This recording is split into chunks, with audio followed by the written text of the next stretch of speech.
Hi, this is Nate, and we're looking at Wildermyth pre-alpha. This is our submission video for IndieCade 2017. Let me start a new story, and we'll just get into some of the gameplay, and as we go, I'll talk about why things are the way we are and what we are hoping to accomplish. Alright, so first things first, you'll be introduced to your heroes. Your heroes are all procedurally generated, and they're drawn in this 2D art style, which lets us actually build out very unique and diverse heroes eventually, but they don't start that way. So let's just meet our farmers. So their town is under attack. The names are all generated procedurally too, as are all of the maps and the overland map and everything.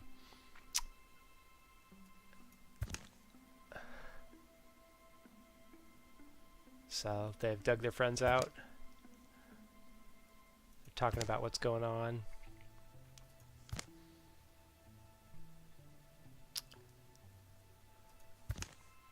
So we have this comic art style going on, which we think works really well with the character art and is really good at allowing us to present stories in a way that is engaging. And then the way that we integrate choices is, instead of just having a vertical list of text options, you actually pick the next panel in the comic. So the missions are all procedurally generated too, so this map will be different every time, at least in minor ways.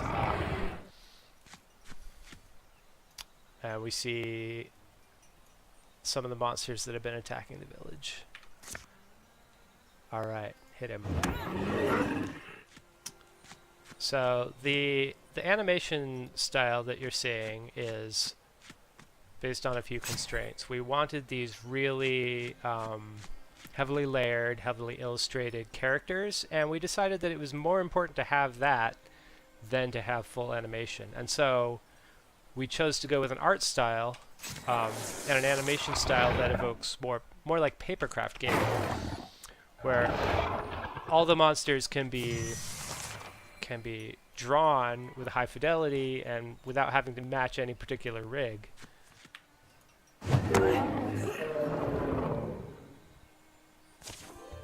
Great, so we beat the fight, and this guy is getting promoted. Sunbar here is getting promoted into a warrior. So he's right away, he's going to look different. He's got, warriors are big and beefy, so his neck is a lot thicker than it used to be now. And Gur also got promoted into a warrior. These promotions are simply based on stats. Their prime statistics and their sort of secondary story statistics are all different, and then based on those we choose what classes they get sorted into.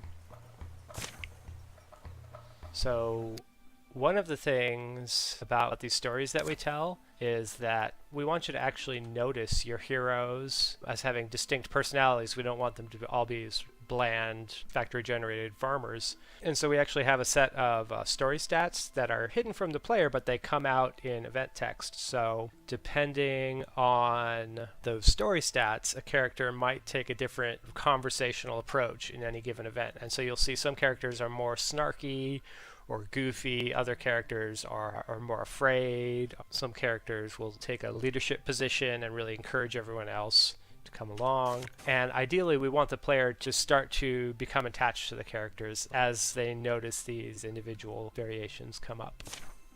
Right, so that's the end of the introduction, and this is the start of Chapter 1. What we want to do with the chapters is provide a structure or a framework for all of these stories to sit within. Most of the actual story content isn't told through the chapter plots, but it's told through the hero's point of view. So as the heroes advance, as they grow closer to each other, develop relationships, they'll start to get their own ideas about things that they want to do. So these will pop up as quests that you can follow up on or not, and if you do, they can generate really character-defining moments for those heroes, and they're a good way to get really unique and powerful gear and abilities. But you won't be able to follow up on every hook because the chapter is going to keep increasing in difficulty as you go along. And so this is still under construction, but that's the basics of how chapters are going to work. Campaign layer is still heavily under progress, but what we want is we want a chapter structure where you will be expanding out over the map, discovering sites, and facing sort of a rising threat. And in each chapter there should be a certain amount of time pressure that makes it difficult to accomplish all of your goals, but there should also be a counter pressure drawing you to explore as much as possible before the end of the chapter. Okay, so here I want to show off one of our more unusual features.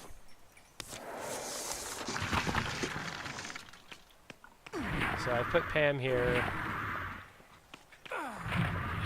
in a bad place, and when he goes to 0 hit points, looks like his left leg is severed.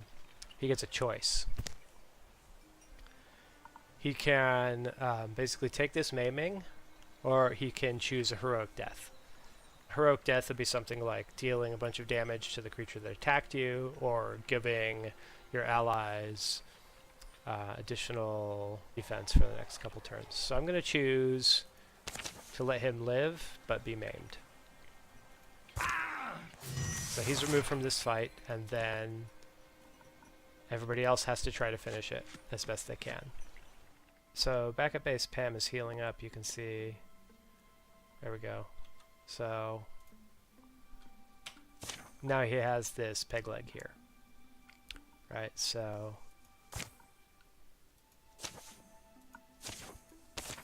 bring him over here